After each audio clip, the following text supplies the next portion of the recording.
Guys, it's me again with this video of these people abasephoyinti abahleli emnyango.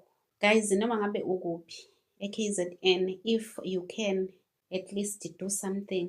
Njengamanje labantu kudingeka usizo kunoma ubani okhona eKZN. Even if you are not in KZN, at least if you can contact uJacinta, you can contact uPhakela Umthakathi on their social media platforms. Iy'namba zikhona, especially ngazi zikaPhakela Umthakathi zikhona laphayana kwi-channel yakhe ku-Facebook, I think, naku-YouTube or TikTok. His number is there, iqala ngo-082. Kudingeka usizo labantu. It's so, I don't even know what to say, guys.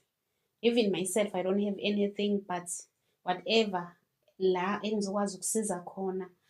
These are South Africans, our fellow South Africans, ney'ngane abahleli laphayana emgwaqeni. Ugovernment akanandaba. There's no gift of the givers. There's no, it's unlike laphayana kwakuhleli khona oMalawi lapho kwakuphithizela khona wonke ama-organizations ezobapha ukudla, ezobapha iy'ngubo, ezobapha yonke into laphayana. They are just there alone. They are there all by themselves.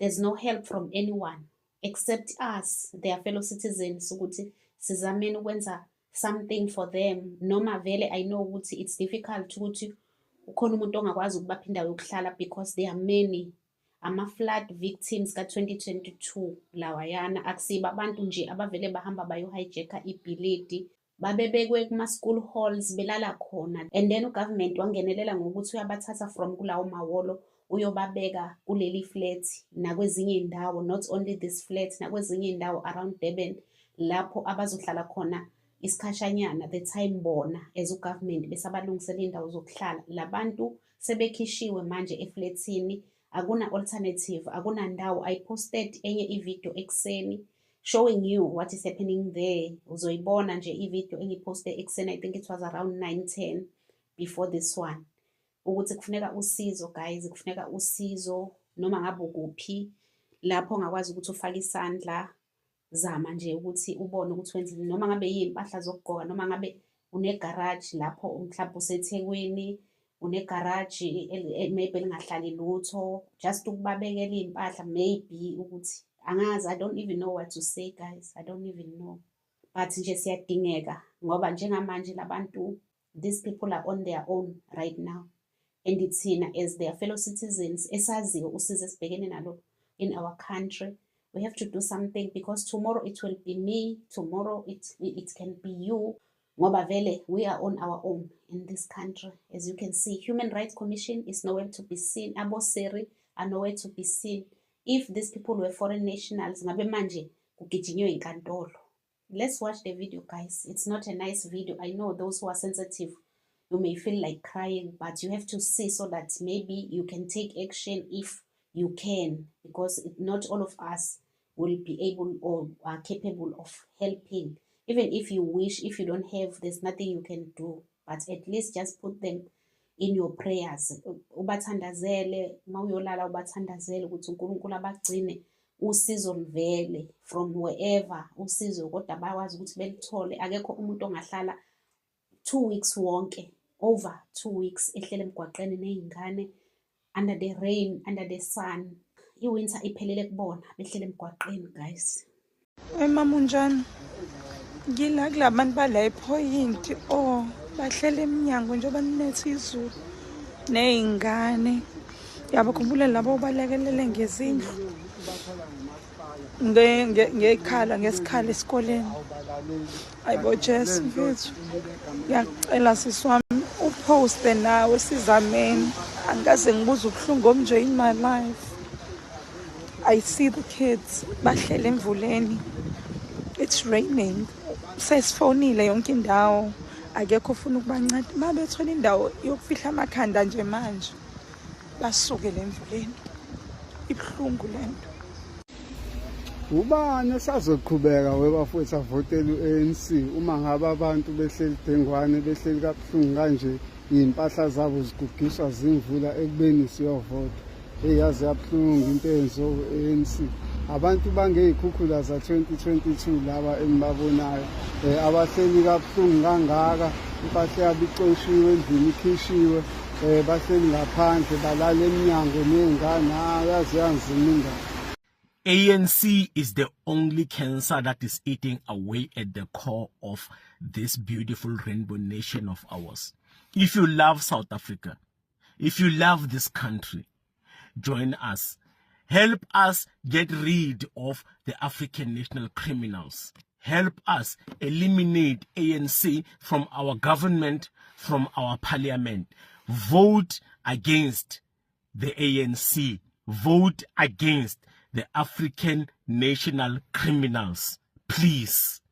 So guys, this video was made for uJacinta. Ngiyithole kwi-page likaJacinta as this lady umuzwa ekhuluma ukuthi mama please Jess ukhuluma noJacinta ukuthi please guys do something, let's see ukuthi singenza kanjani. Nakuphakela umthakathi ngibonile futhi kwi-channel kaphakela umthakathi ku-Facebook ukuthi naye uyifakile, and I'm sure, I trust them ukuthi they are running around wherever they are trying to get help for these people, because really guys it's so sad. It's so I don't even know what to say about this situation. We've seen ama-Malawians ehleli laphayana abantu begijima phansi phezulu ama-organization, but because it's South Africans. And I asked kwi-video engiposte ekuseni le ngisho ukuthi I posted a video around 9 to 10 ekuseni today. I was asking this question ukuthi why are they removing South Africans from that building without alternative accommodation? Angithi bona, our government is always telling us ukuthi you cannot just evict umuntu kwi-building or kwi-property without an alternative accommodation.